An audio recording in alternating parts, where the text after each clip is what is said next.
তিন শ্রেণীর মানুষকে হত্যা করতে হয়। দুই শ্রেণীর মানুষের বাঁচার পথ আছে।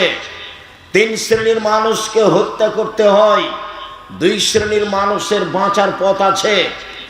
এক, কেউ যদি বলে আমি কোরআন মাজিদ মানি না, তাহলে তাকে সরকারিভাবে হত্যা করতে হবে। ফাঁসির মঞ্চে নিয়ে যাওয়া হয়েছে, ও এখন বলছে আমার ভুল হয়েছে, কোরআন আল্লাহর দেওয়া বিধান, তাহলে তাকে ফাঁস থেকে নামিয়ে নিতে হবে। হত্যার যোগ্য অপরাধ ছিল, স্বীকৃতির কারণে সে বেঁচে গেল।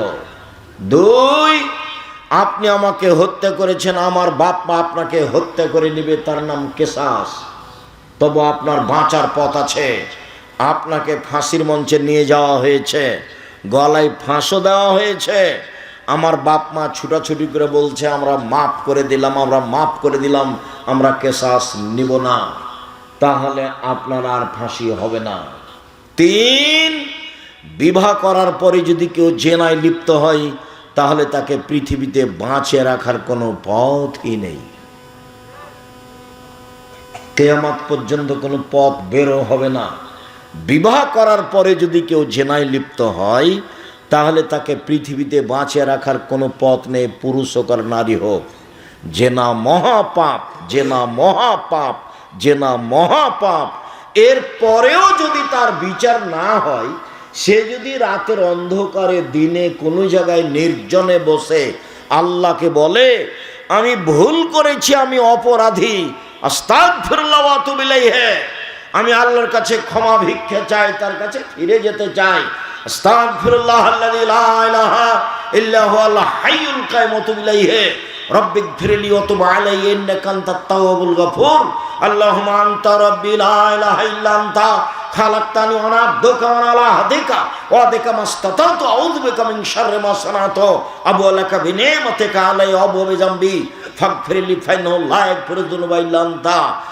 আল্লাহ এই পাপ তার ক্ষমা করে দিবেন ইনশাআল্লাহ। কেন? এই পাপ কার সাথে জড়িত? আল্লাহর সাথে জড়িত। আপনি দোকানে বসে আমার বদনাম করেছেন, মরা পর্যন্ত ক্ষমা চান, দেখি হয় নাকি? যদি আল্লাহ আপনাকে ক্ষমা করে দেন, আল্লাহ হবেন জালেম। আল্লাহ বলেছেন আমি জুলুম করি না, আমার উপরে জুলুম আমি হারাম করেছি, ইন্নী হারামতু যুলমা আলাইয়া, আমার উপরে জুলুম আমি হারাম করেছি। তুমি যার বদনাম করেছো সেখানে ক্ষমা নেওয়া, এখানে কেন? কথা স্পষ্ট হয়নি? জিন্দেগিতে মুখ খুলবেন না কারো নামে। ছেলেগুলো ওখানে দৌড়াচ্ছে, আপনারা দেখলেন না? এই ছেলেরা, তোমাদের এখানে লোকজন নেই, তোমরা ওখানে দাঁড়িয়ে আছো কেন? জায়গা নাই নাকি? তোমাদের জন্যই তো আমি এসেছি। ভাইজান, আপনি ওখানে কেন দাঁড়িয়ে আছেন? আমি আপনার জন্য এসেছি। আমি এখানে কোনো স্বার্থ নিয়ে আসিনি, আমি নির্বাচন করি না, এবং আমি কোনো তাফসির মাহফিল করি না। আমার কাছে কোনো উদ্দেশ্য নেই, শুধু উদ্দেশ্য আপনাকে একটু পরকালমুখী করা। আমি আপনার জন্য খাস করে এসেছি। আপনাকে আলোচনা ভারী লাগুক আর হালকা লাগুক, দয়া করে আপনি ধৈর্যের পরিচয় দিবেন। কিছুক্ষণ আপনি অপেক্ষা করবেন, আমি আপনার জন্য এসেছি। আপনারা মহিলারা, আপনারা আমার দিনী বোন, আমি আপনাকে যতই কঠিন করে বলি না কেন, আপনার আমি উপকারের জন্য এসেছি, আপনার আমি কল্যাণ কামনা করি। আপনি আমার দিনী বোন, আমার কিছু করার নেই। রাসূল সাল্লাল্লাহু আলাইহি ওয়াসাল্লাম এইভাবেই বলেছেন। তিনি বলছেন ইন্নাল মারাতা তুকবিলু ফি সূরাতি শায়তান ও তুদবিরু ফি সূরাতি শায়তান, নিশ্চয় মহিলারা শয়তানের বেশ ধরে আসে, নিশ্চয় মহিলারা শয়তানের বেশ ধরে যায়। বলেন তো আমি কি করতে পারি? আল্লাহ রাসূল এইভাবেই বলছেন। এই ছেলে, তোমাদের কি কাজ এখানে? মুখে কথা বলবো না, চুপ। কোনো যদি কাজ করার লাগে চুপ থেকে করো। এখন তো মাঠ চলছে, কোনো কাজ দেখায় না আমাকে। সম্মানিত দিনী ভাই বোন, আমার দিনী বোনেরা, আমি কি করতে পারি? রাসূল সাল্লাল্লাহু আলাইহি ওয়াসাল্লাম এইভাবেই বলছেন। তিনি বলছেন মা তারাকতু বাদি ফিতনাতান আযরাল রিজালি মিনান নিসায়ে, আমার জীবন আমি ছাড়িনি কোনো বস্তু যেটা পুরুষের জন্য বিপজ্জনক হতে পারে নারীদের চেয়ে। পৃথিবীর মানুষ শুনে রেখো, আমি ছাড়িনি কোনো বস্তু পৃথিবীতে যেটা পুরুষের জন্য বেশি বিপজ্জনক হতে পারে নারীদের চেয়ে। পৃথিবীর মানুষ শুনে রেখো, নারী হচ্ছে তোমাদের জন্য সবচেয়ে বিপজ্জনক বস্তু। নারী হচ্ছে তোমাদের জন্য সবচেয়ে বিপজ্জনক বস্তু। এই মেয়ে, এই ফ্যাশন বোরকা পরেছ কেন? শরম পাও না? তোমার দিকে মানুষ দেখে, তোমার বাপ এটা দেখে না? আমি কি করতে পারি? রাসূল এভাবেই বলছেন। রাসূল সাল্লাল্লাহু আলাইহি ওয়াসাল্লাম বলছেন, পৃথিবীর মানুষ ফাত্তাকুদ দুনিয়া ওয়াত্তাকুন নিসা, তোমরা মহিলা থেকে বেঁচে থাকো, দুনিয়া থেকে বেঁচে থাকো। পৃথিবীর মানুষ, তোমরা মহিলা থেকে বেঁচে থাকো, দুনিয়া থেকে বেঁচে থাকো। এই দুনিয়া হচ্ছে জড় বস্তু, অত্যাধুনিক যন্ত্র। যেভাবে বসে আছেন সেভাবে ছবি ধরে রাখছে। মহিলার গায়ে হাত লাগালে ওইভাবেই ছবি ধরে রাখছে মাটি। ভাবির সাথে এসেছো মোটর সাইকেলে, ওইভাবে মাটি ছবি ধরে রাখছে। পৃথিবী হচ্ছে সবচেয়ে অত্যাধুনিক যন্ত্র। বিচারের মাঠে সব সাক্ষী দিবে। সেদিন তুমি বেকায়দায় পড়ে যাওয়া। ভাবির সাথে এভাবে গল্প করো না, শালিকার সাথে এভাবে কথা বলো না, পরকাল হবেই। আর এভাবে দল সংগঠন করে মারামারি করে মানুষকে জেল হাজতে দিয়ে মানুষকে অপমান করে নির্যাতিত করে দুনিয়ায় সফলতা অর্জন করিও না। জুলুম করিও না, জুলুম করো না, মানুষকে অপমান করো না, মানুষকে হত্যা করো না, মানুষকে জেল হাজতে দিও না, নইলে তোমার অপমান ঘনিয়ে এসেছে, আসবেই। যে যত বড় জালেম তার দুনিয়াতে ধ্বংসর সময় তত কম। তোমাদের নেত্রীর সময় ছিল মাত্র ৪৫ মিনিট, আর ফেরাউনের সময় ছিল ৩-৪ মিনিট, আর আদ সামুদ মিনিটই পায়নি, বাস নাই। আদ সামুদ ওরা মিনিট পায়নি, বিদ্যুৎ চমকে উঠেছে, নাই, গেছে দুনিয়া থেকে।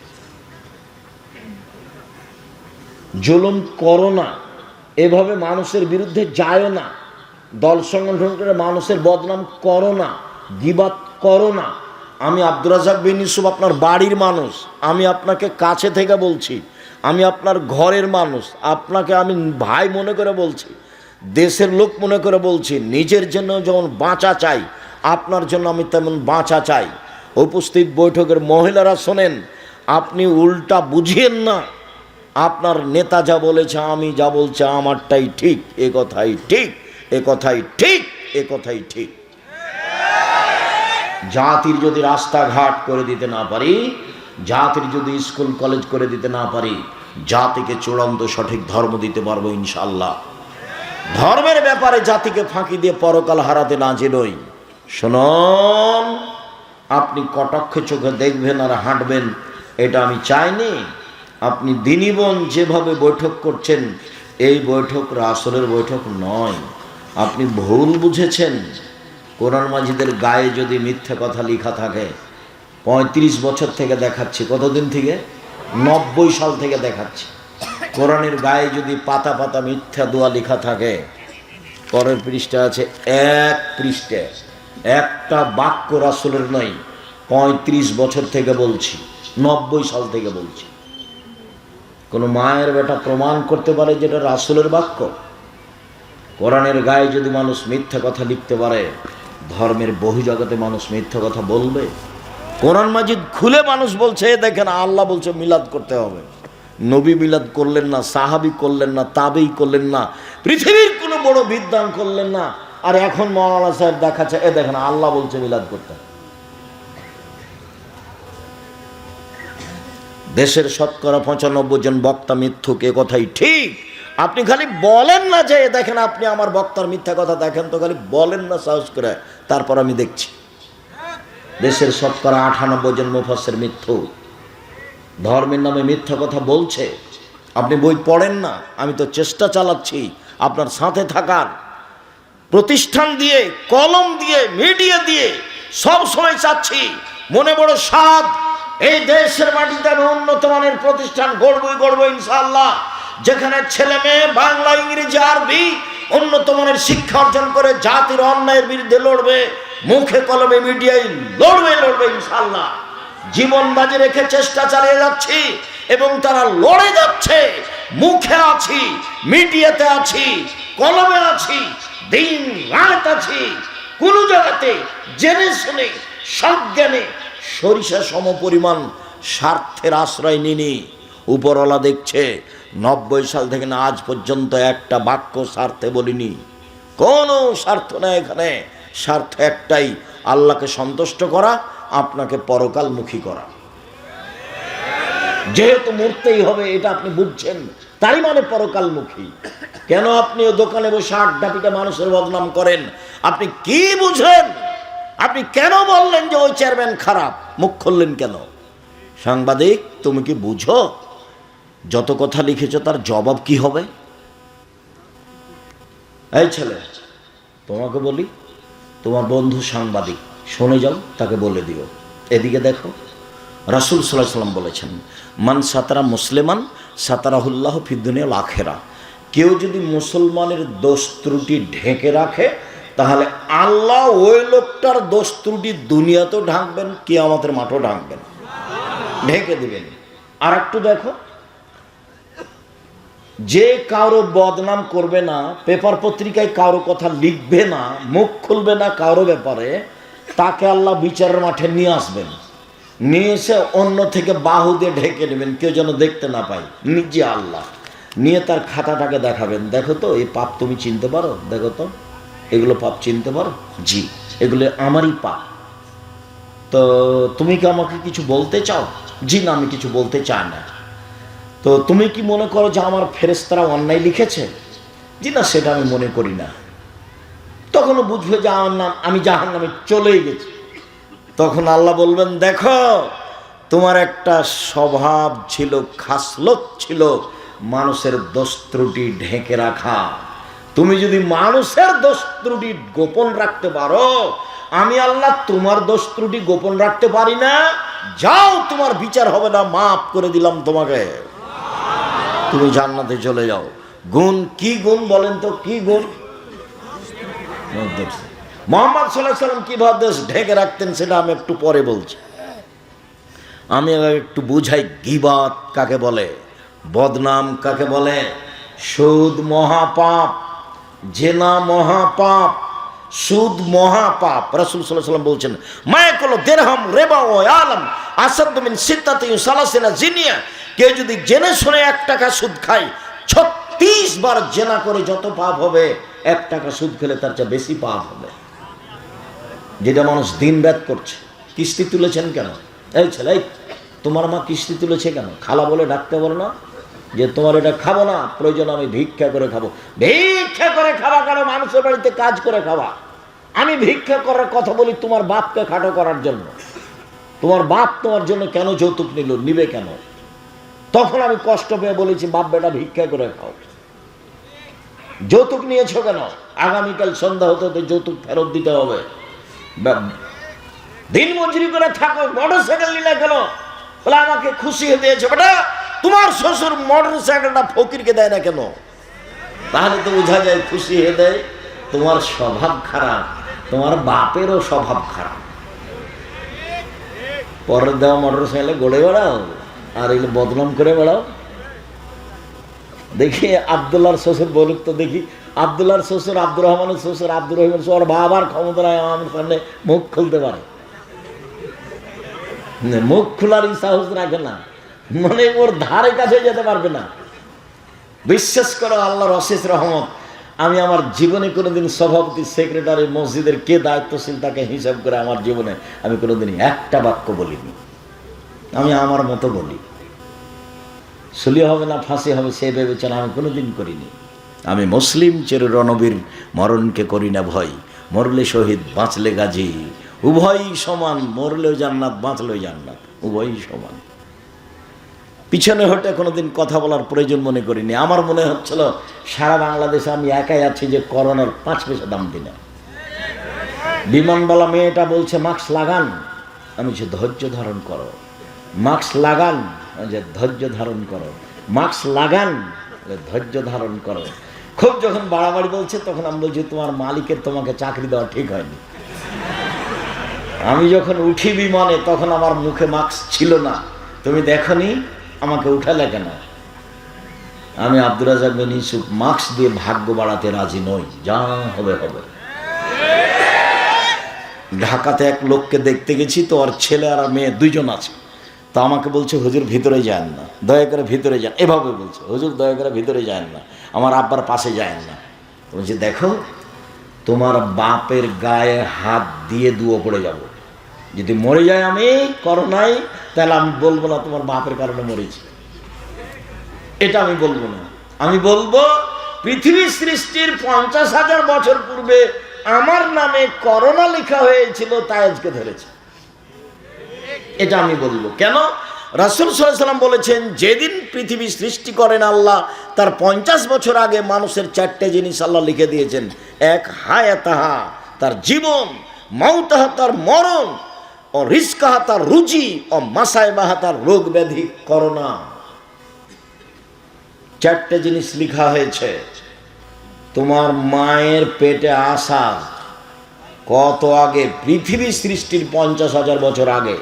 4টা, 1 মরণ, 2 জীবন, 3 রুজি, 4 রোগ ব্যাধি। নতুন ভাবে কিছু ঢুকবে না এখানে। তা আমি সাহসারা হবো কেন? যে লোকটার করোনার যে অবশিষ্ট আছে ওখানে ফেলে দিচ্ছে, আর একজন ফকির তুলে খাচ্ছে, ওর করোনা ধরে না, আর আমি না পাশে গেলে বলে করোনা ধরে নিবে। পাগল বানাচ্ছে যারা ওষুধ তৈরি করেছে তারা, এদেরকে সব পাগল বানাচ্ছে, এদেরকে সব টিকা মিকা দিয়ে এদেরকে সব বিকলাঙ্গ করছে। এইসব পথে যেতে হবে না। পথ আমি কোনোদিন বলিনি যে ইহুদি খ্রিস্টানদের অধীনে থাকতে হবে, ওদের গোলাম হয়ে থাকতে হবে, এটা আমি কোনোদিন বলিনি। পথ আছে, গরিব মানুষ, আমি মানুষের বাড়িতে কাজ করে খাবো, আমি কাজ করে খেতে বলিনি, আমি বলেছি চকলেটের ব্যবসা। চকলেটের ব্যবসা বলে আমি চকলেটের ব্যবসা করতে বলিনি, আমি বলেছি সবচেয়ে কম পয়সার ব্যবসা। বুঝাতে পারলাম না কথা? চকলেটের ব্যবসা মানে সবচেয়ে কম পয়সার ব্যবসা। লোন নিয়ে ব্যবসা করতে রাজি নই, লোন নিয়ে ব্যবসা করতে রাজি নই।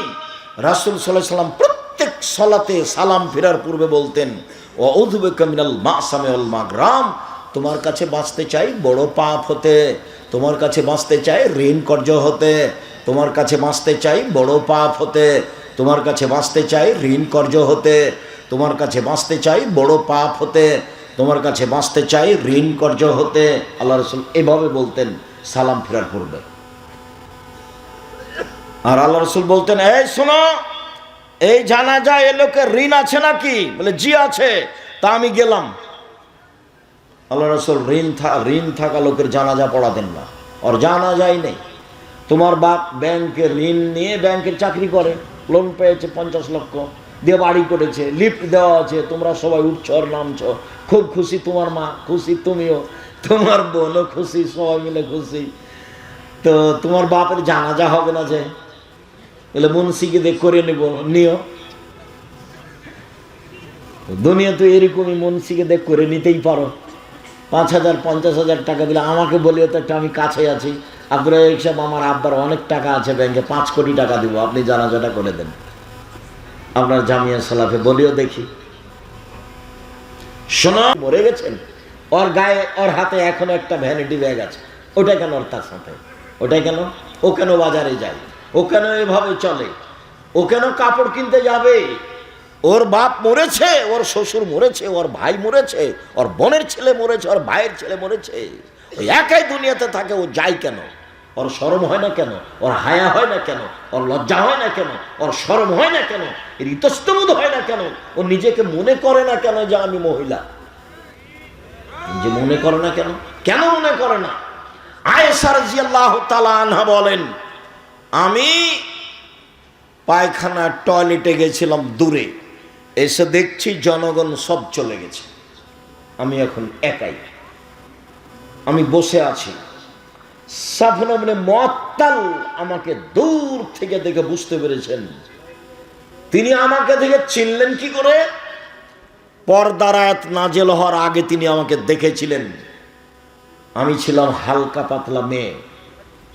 হাদিসে বোঝা যায় তার রূপের অভাব ছিল না, তবে অবশ্যই তিনি সারার মতো সুন্দরী ছিলেন না।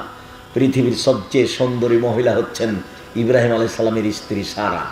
তবে তিনি সাফিয়াকে নিজের চেয়ে সুন্দরী মনে করতেন, কাজেই মাঝে মধ্যে তিনি বলতেন, হাসবুকালিন নিসা হাসবুকালিন নবী সাফিয়া কাদা বা কাদা।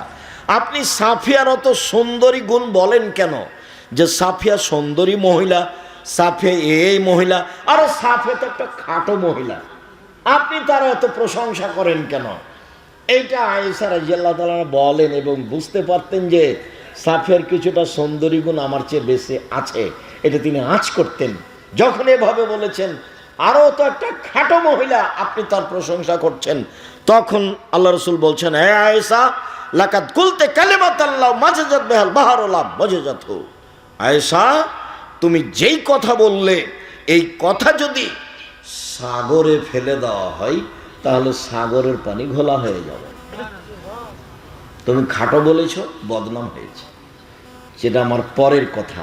এখন কথা হলো এই যে আপনি আপনার দুই মেয়ের কারণে রাসূলের সাথে জান্নাতে থাকতে পাবেন কিনা, এইটা আমার কথা। এই মুহূর্তে রাসূল সাল্লাল্লাহু আলাইহি সাল্লাম বললেন, ওই সব মহিলাদের উপরে অভিশাপ যারা পরচুলা ব্যবহার করে, যারা ভরু তুলে চিকন করে, যারা দাঁত ছিলে চিকন করে, যারা উল্কি গায়ে লাগায়, যারা নিজেদেরকে উঁচু লম্বা দেখানোর জন্য উঁচু স্যান্ডেল পরে, যারা ব্রেসিয়ার পরে নিজেকে কম বয়সী প্রমাণ করতে চায়, এদের উপরে অভিশাপ, এদের উপরে অভিশাপ, এদের উপরে আল্লাহর গজব নাযিল হবে। আল্লাহ রাসূল বলছেন যে তিন শ্রেণীর মানুষ জান্নাতে যাবে না, তিন শ্রেণীর মানুষ জান্নাতে যাবে না, তিন শ্রেণীর মানুষ জান্নাতে যাবে না। তার এক শ্রেণীর মানুষ হচ্ছে রাজলাতু মিনান নিসায়ে, পুরুষের বেশধারী নারী, যারা পুরুষের জুতা স্যান্ডেল পরে, যারা পুরুষের শার্ট প্যান্ট পরে, যারা পুরুষের পোশাক পরে, তারা জান্নাতে যাবে না। তা আপনার মেয়ে তো প্যান্ট পরে আছে এখন, তো আল্লাহ রসুল তো ঘোষণা আগেই দিয়েছেন, তা আপনি তখন তাহাজ্জুদ পড়েও হবে না, হজ করেও হবে না, পথ তো সব বন্ধ হয়ে গেছে মেয়ের কারণে। যে মেয়ের কারণে রাসূলের সাথে কিভাবে থাকার সুযোগ হচ্ছিল, একসাথে রাসূলের সাথে একসাথে। আবার আঙ্গুল দেখিয়েছেন এইভাবে, বুঝতে পারা যায় না নাকি, ফাঁকা নাই, জমা। আবার বলেছেন, কে যদি ইয়াতিম লালন পালন করে, ইয়াতিম, তাহলে সে লোক আর আমি জান্নাতে এভাবে থাকব। বুঝা যায় না, একটু ফাঁকা। আর যদি দুইটা মেয়ের লালন পালন করে, তাহলে আমি আর সেই পিতা জান্নাতে একসাথে। তো এবার তো আল্লাহ রাসূল বলছেন যে ও মেয়ের কারণে জাহান্নামে চলে গেছে। তাহলে কি হলো? বাপের পরিচয় দেন, বাপের মতো পরিচয় দিয়ে জীবিকা নির্বাহ করেন। ওই মেয়েকে ভুল পথ থেকে ফিরাতেই হবে যে কোনো মূল্যে, যে কোনো মূল্যে। আর সেদিনও বলে গেছি বাপের পরিচয়, বাপ কাকে বলে। আবারও বলি, সংক্ষিপ্তভাবে বলি, আবু বকর সিদ্দিক রাদিয়াল্লাহু তাআলা আনহু মেরে দিলেন মেয়েকে। আবু বকর সিদ্দিক রাদিয়াল্লাহু তাআলা আনহু পৃথিবীতে সবচেয়ে দামি মানুষ নবী রাসূল ব্যতীত। আয়েশা রাদিয়াল্লাহু তাআলা আনহা পৃথিবীতে সবচেয়ে দামি মহিলা। মুহাম্মদ সাল্লাল্লাহু আলাইহি সাল্লাম পৃথিবীতে নবী রাসূল নির্বিশেষে সবার চেয়ে দামি মানুষ। আবু বকর সিদ্দিক মেয়েকে মেরে দিলেন, বিবাহদারী মেয়েকে মারলেন, পূর্ণ যুবতী মেয়েকে মারলেন, জামাইয়ের সামনে মারলেন, সবচেয়ে বড় মানুষে মারলেন, সবচেয়ে বড় মহিলাকে মারলেন, সবচেয়ে বড় মানুষের সামনে মারলেন, বিবাহদারী মেয়েকে মারলেন, পূর্ণ যুবতী মেয়েকে মারলেন, জামাইয়ের সামনে মারলেন, দিন দুপুরে মারলেন, খোলা মাঠে মারলেন, 1400 মানুষের সামনে মারলেন, সবচেয়ে বড় মানুষে মারলেন। আবু বকর সিদ্দিক রাদিয়াল্লাহু তাআলা আনহু মারলেন, সবচেয়ে বড় মহিলাকে মারলেন, আয়েশা রাদিয়াল্লাহু তাআলা আনহাকে মারলেন, সবচেয়ে বড় মানুষের সামনে মারলেন, মুহাম্মদ সাল্লাল্লাহু আলাইহি সাল্লামের সামনে মারলেন, জামাইয়ের সামনে মারলেন। শুধু জামাইয়ের সামনে নয়, জামাই যখন মেয়ে বেটির উরু রানের উপরে মাথা দিয়ে ঘুমিয়েছিলেন তখন মেরেছে। বুঝাতে পারেনি কথা। জামাই আমাদের দেশে তো মারতে যাওয়া বহু দূরের কথা। শ্বশুর যদি দেখে যে জামাই মেয়ের উরু রানের উপরে মাথা দিয়ে ঘুমিয়ে আছে, তাহলে পাল্টা এভাবে ঘুরে যাবে, মানে যাওয়াই যাবে না ওইদিকে। পরিবেশটা আমাদের দেশের এরকম। তা আয়েশা রাদিয়াল্লাহু তাআলা আনহার উরু রানের উপরে মাথা দিয়ে ঘুমিয়ে আছেন মুহাম্মদ সাল্লাল্লাহু আলাইহি সাল্লাম। সবচেয়ে বড় মানুষ ঘুমিয়ে আছেন, সবচেয়ে বড় মহিলার কোলে ঘুমিয়ে আছেন, সবচেয়ে বড় মানুষে মারছেন, জামাইয়ের সামনে মারছেন, বিবাহদারী মেয়েকে মারছেন, পূর্ণ যুবতী মেয়েকে মারছেন, হাত দিয়ে মারছেন, বাপে বেটিকে মারছেন। বেটি কোনোদিন বাপের কাছে বড় হয় না, 7 ছেলের মা হলেও একবারে পিটিয়ে ফাটিয়ে দিতে হবে। 19-20 দেখলেই এর নাম বাপ। আয়েশা বলছেন ফালাকা জানি লাকসাতান শাদীদা, এত জোরে আমার বাপ আমার কোমরের উপরে মারলেন, কোমরের উপরে, যে আমার স্বামী আমার উরু রানের উপরে মাথা দিয়ে না ঘুমালে আমি মায়ের কারণে দূরে সরে যেতাম, এত জোরে মেরেছেন। আমি নিজেকে টিকে রাখার চেষ্টা করেছি যাতে করে আমার স্বামীর ঘুম ভেঙে না যায়। স্বামী হচ্ছেন মুহাম্মদ সাল্লাল্লাহু আলাইহি সাল্লাম, আর স্ত্রী হচ্ছেন আয়েশা রাদিয়াল্লাহু তাআলা আনহা, আর বাপ হচ্ছেন আবু বকর সিদ্দিক রাদিয়াল্লাহু তাআলা আনহু। খোলা মাঠে মেরে দিলেন মেয়েকে, জামাইয়ের সামনে মারলেন, হাত দিয়ে মারলেন, খোলা মাঠে মারলেন, 1400 মানুষের সামনে মারলেন। এত বড় বাপে এত বড় বেটিকে এতগুলো মানুষের সামনে, এত বড় মানুষের সামনে খোলা মাঠে মেরে দিলেন। আর আপনার মেয়েটা ক্লাস 10-এ পড়ে, ঢং ঢং করে পুরুষের পোশাক পরে ঘুরে বেড়াচ্ছে, আপনি তাকে একটা ধমক দিতে পারেন না? আপনার বাপ, আপনার বাপ মরে যাওয়ার চেয়ে বেঁচে থাকার চেয়ে মরে যাওয়া ভালো, বেঁচে থাকার চেয়ে মরে যাওয়া ভালো। আপনার ছেলে মেয়ে লালন পালনের জিম্মেদারি জামিয়া সালাফে নিয়েছে, নিবে ইনশাল্লাহ, আমি জিম্মেদারি পালন করব ইনশাল্লাহ। জামিয়া সালাফে প্রায় 500-র অধিক এতিম অসহায় আছে। আপনাদের কালকে যদি আরো 500 সকালে গিয়ে ঢোকে কোনো সমস্যা নাই ইনশাআল্লাহ। কাজে আপনার ছেলে মেয়ের জিম্মেদারি নিলাম আমি, আপনার মতো বাপ বেঁচে থাকা আমি চাইনি।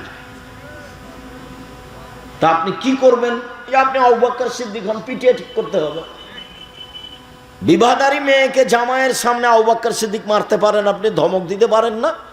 ওর কপালে টিপ আছে, নখে নেইল পালিশ আছে, পুরুষের পোশাক পরে আছে, ভ্যানিটি ব্যাগ হাতে করে ঢং ঢং করে ঘুরে বেড়াচ্ছে, আপনি কিছুই বলতে পারেন না? আপনাকে শরম লাগে, আপনাকে তেস্তব লাগে, আপনাকে কেমন কেমন লাগে? কেমন কেমন লাগবে? কেন কেন লাগবে?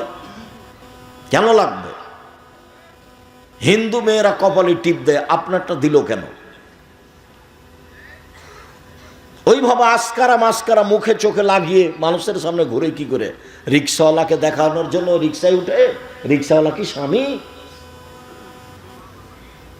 রিক্সাওয়ালাকে দেখানোর জন্য তার এত সাজগোজ, বাজারে যাওয়ার জন্য তার এত সাজগোজ, সাজুগুজু তার এত কেন? বাজারে যায় কেন এভাবে? আপনি চোখে দেখতে পান না? আপনার স্ত্রী চোখে দেখতে পায় না? স্বামী স্ত্রী ছাই করতে কলা করতে বেঁচে আছেন? কেন বেঁচে আছেন? ছেলে মেয়েকে মানুষ করতে হবে, এই জন্য বেঁচে আছেন। রাসূল সাল্লাল্লাহু আলাইহি ওয়াসাল্লাম বলছেন, কোন পিতা যদি 2 জন মেয়ের লালন পালন করে, সেই পিতার আমি জান্নাতে একসাথে থাকব। তখন তিনি বলেছেন, বিদ্যা শিখিয়ে দিল, সুন্দর বিদ্যা শিখিয়ে দিল, শিষ্টাচার শিখিয়ে দিল, সুন্দর শিষ্টাচার শিখিয়ে দিল, তার সাথে ভালো আচরণ করলো। এই বাপ নবীর সাথে জান্নাতে একসাথে এভাবে থাকবেন। সম্মানিত দিনী ভাই বোন, মনে রাখা ভালো হবে, জেনা মহাপাপ।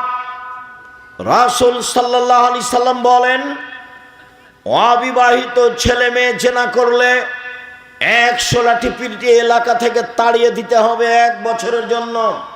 তিনি বলেন, বিবাহিত পুরুষ নারী জেনা করলে ইট ঢেল পাথর দিয়ে মেরে মেরে মেরে ফেলতে হবে, তার বেঁচে থাকার কোনো সুযোগ নেই।